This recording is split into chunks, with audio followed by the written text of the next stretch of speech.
You are listening to the Horse Radio Network, part of the Equine Network family. This is episode 117 of the Wisdom by Wessa show on the Horse Radio Network. This is Mike Donnell. And this is Sophia Agala. Welcome to Wisdom by Wessa on the Horse Radio Network, part of the Equine Network family. This podcast is brought to you by the Western and English Sales Association, WESA, which provides the world's largest trade events for retailers, manufacturers, and sales representatives of the equestrian industry. In this podcast, we feature exclusive interviews with noteworthy Western and English personalities, retailers, and exhibitors who you've always wanted to talk to. Don't miss out on all the news for manufacturers and retailers in the equine industry. Sophia, it's been a long time since we've chatted and recorded this show. At the last time, we were preparing for the August show. Now that show's over. What was your favorite part about that show? My favorite event was our Brushes and Bites party, including JT Rockwell and his meet and greet. And that's just, not only was the food display beautiful, but it was so great to see JT interact with all of the attendees, but also finish a painting live that we will raffle off next January for Westras and National Little Bridges. So both of those things combined were just a great start to our second day of the Wessa Trade Show. Great. Now, I think you guys just released a post-show report. What are some of the stats that you can share from that with our listeners? Yes, I'm very excited to share that because with almost 200,000 square feet of exhibit space, the August Wessa Trade Show keeps growing. So we had over 600 stores in attendance.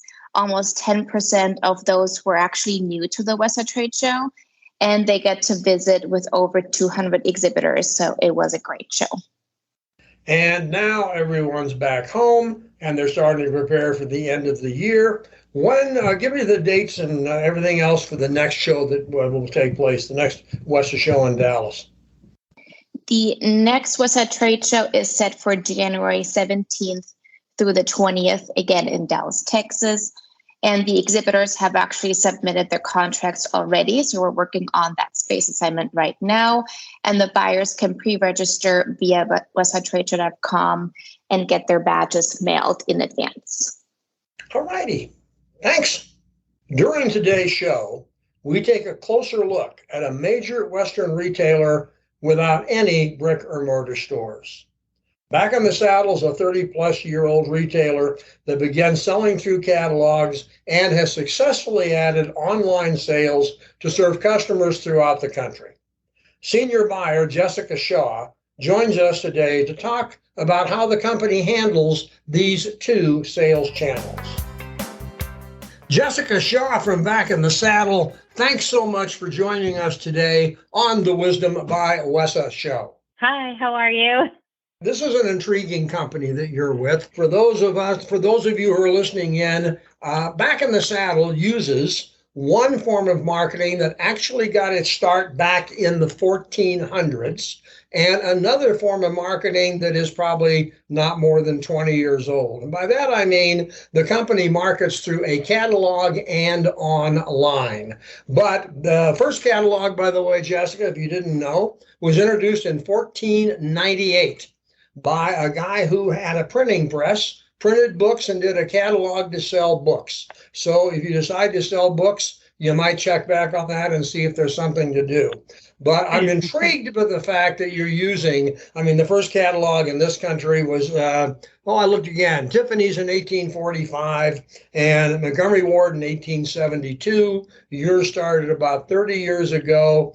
What's interesting is it's still a very viable marketing source, but you've paired it with a very modern marketing source. So why don't you tell us just a little bit about Back in the Saddle, what it encompasses, and how you manage to use both of these marketing tools for your benefit and your customers' benefit. Sure. So Back in the Saddle, we are a catalog company where for the horse lovers and a Western lifestyle, we carry everything from Western fashion wear for the women, casual clothing, accessories, which include, footwear, boots, bags, hats, hair accessories, home decor, collectibles, statues, figurines, kids, jewelry. We have a great assortment of jewelry. Everything, is definitely our focus is for the horse enthusiast and also with a Western lifestyle. Great. And has it always had that broad of a product line? Over the years, it's, we've definitely grown our apparel. Our focus is more in, moving into the apparel world, but we've always had a really strong assortment of unique gifts and proprietary products, with the horse theme for the statues. One of our bigger times of the year is at the holiday time. So we've always had a huge gift assortment and very unique items, and our apparel has really expanded more. Now, I know you make a big investment in the catalog side of the business. I think when we spoke earlier, you print and distribute 5 catalogs a year? We have 5 seasons, yep. So we have 5 major seasons throughout the year: fall, winter, spring, and the summer. And within those 5 seasons, we have a new mailing every 3 weeks to a customer. And there's a new assortment in the 5 big seasons. There's at least 30% new offering of items. And typically it's about maybe 400 items in a book. That's a big task. I'm sure you're involved with it, but how do you decide from one catalog? I understand the seasonal side, but how do you decide from one catalog to the next what gets taken away and what gets added? Again, in that sort of where it's unique for us is the customer reaction and response. We can tell if something's not selling, we know that nobody really responded to it. And, that's when that becomes, just like at a store, it goes into the sales section. Things that are our best sellers, we continue and we try to change them and make them more unique or come up with a new version to just keep offering something new for our customers so they continue to come back. Now, let's chat a bit about the website, because as we chatted earlier, actually the catalog oftentimes drives a website sale, although they can order directly from the catalog. But how closely do those two work together as marketing tools? Are they different audiences? Are they different product lines? Do I find the same thing on the website as I would find in the catalog? How does that all work? Ordering online and catalog is about a 50-50 split. So the catalog, I think that does drive the customer to the website. There is a much larger assortment on the website because we carry, like I said, in the book, it's just seasonal. Within each season, you're only going to see what's specific to what's going on at that time. But on the website, you're going to have everything that was in the season before, the season after. You're going to have, an extended sales section. So there's a larger offering online than what we have in the catalog. Okay. And so they're both working together very well. Is the pricing the same in the catalog and online? Yes. Okay. Yep. So I can look at something in a catalog, and if I'm used to buying online, I can switch over to the website and buy online just like I buy other things online all the time. Exactly. Same thing. It's just, it's the catalog it's definitely the, it's that coffee table. It's in your house for a long time. You get it mailed to you. I have a stack of catalogs I keep all the time. I'm sure we all do, right? Now, you've been in the business, I know, for quite some time. You've been with this firm for a while. What have you noticed that has changed in the way that you select or look at merchandise, recognizing you're going to market it in 2 channels? It's pretty much so when selecting an item, it's all based on who the customer is. I mean, that's the biggest change between each, different company, based on who your customer is, what they respond to, and making sure that the items that, that I'm selecting or developing or, that it's something I know they're going to like. I'm not going to put something that a 20-year-old would want. It's something more for my customer who's, the average customer for us is probably in her 60s, her early 60s. These are people who were buying on catalogs before there was an internet. Yeah. And so they're very comfortable doing that. Do you foresee continuing to use the catalog for years to come?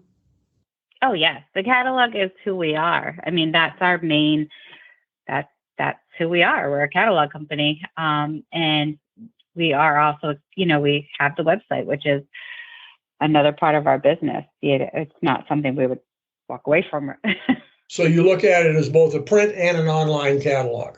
Correct. Yep. Yeah. Okay. So, and yeah. We talk about this as well. Where do you find, I know you go to WESA shows, and we'll talk about that too, because you told me WESA may be one of the important sources for you to come up with products for the coming months or the coming years. In addition to WESA, as the buyer, where are you finding the ideas that are going to move through the catalog or the website?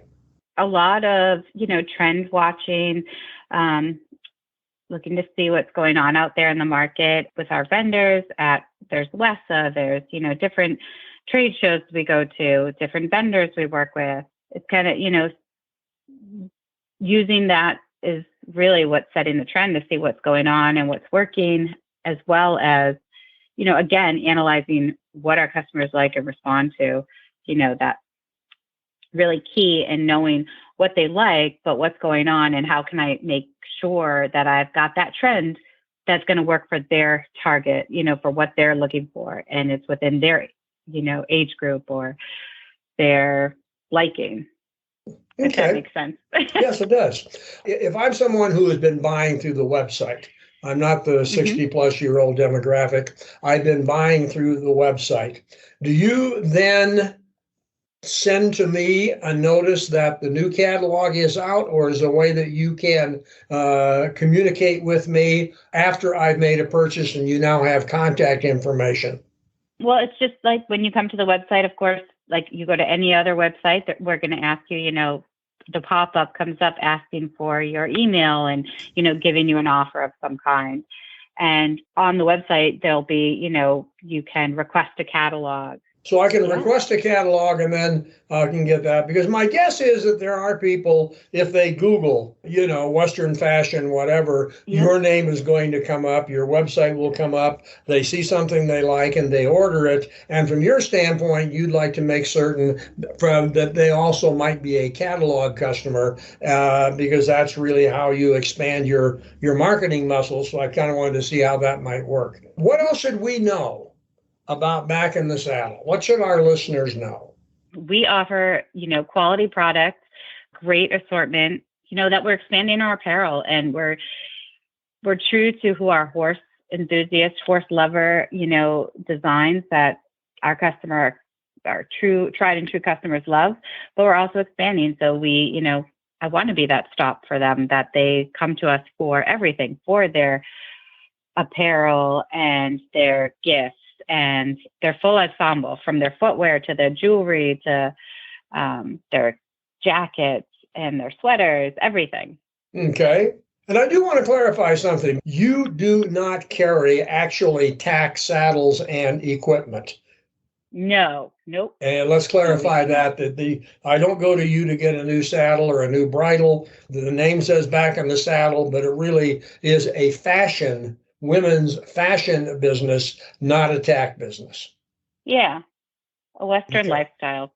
Yep. Okay, that's what I wanted to clarify for those people when they see the name or hear the name, might think they can also get that from you as well as clothing.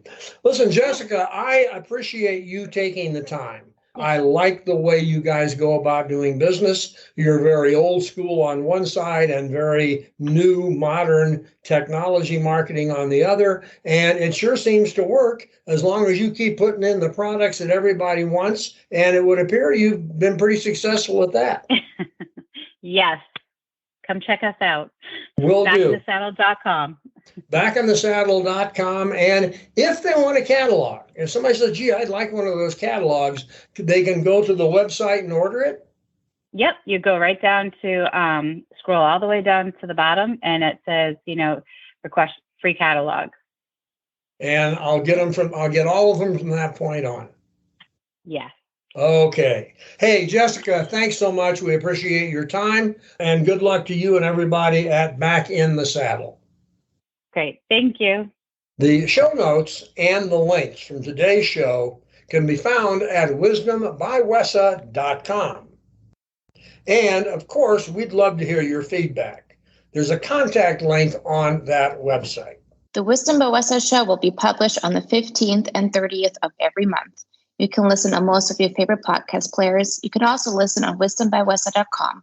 Be sure to visit all great shows of the Horse Radio Network at horseradionetwork.com. Wessa, where the industry meets.